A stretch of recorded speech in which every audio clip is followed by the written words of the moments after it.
म फेरि पनि कविता भन्न गइरहेको छु। मेरो कविताको शीर्षक मेरो देश। कविता शार्दूल क्रीडितम छन्दमा विरचित छ। यसरी सुरु गर्न चाहन्छु।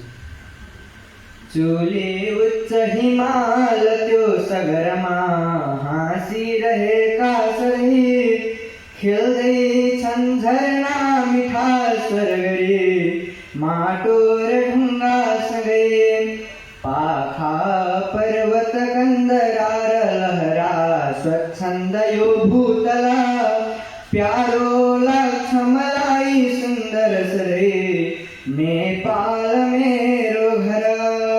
फुल्छन् फुलहरू सयौं किसिमका बस्छन् किरापातमा गङ्गाको तटमा बसी तप गरे शम्भु उमा साथमा। पूर्वैबाट उदाउँछन् रवियतै अस्ताउँछन् साँझमा छैनन् ती अमरापुरी पनि ठुलो नेपालकै माझमा। सारा जङ्गलले खुला प्रकृतिले कोशी नदी पुलले अत्यन्तै मन छुन्छ यो प्रकृतिको लाली गुराँस फुलले।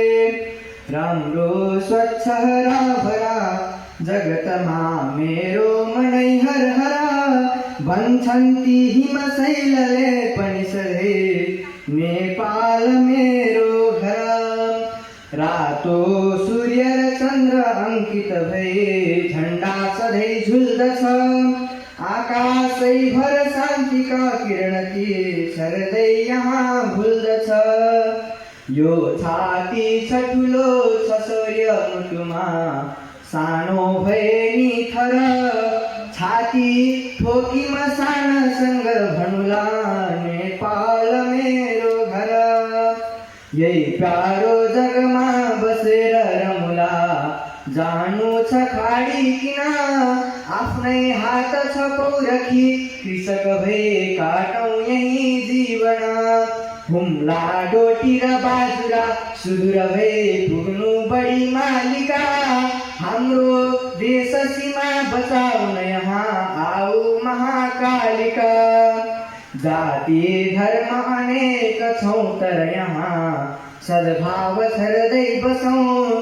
हाम्रा भेष अनेक छन् तर यहाँ हामी मिलेरै बसौँ। मेरो देश सधैँ छ सुन्दर यसै छौँ आत्ममा निर्भर। मेरो देश सधैँ छ सुन्दर यसै छौँ आत्ममा निर्भर। छाती ठोकी मसानसँग भनुला नेपाल मेरो घर। छाती ठोकी मसानसँग भनुला नेपाल मेरो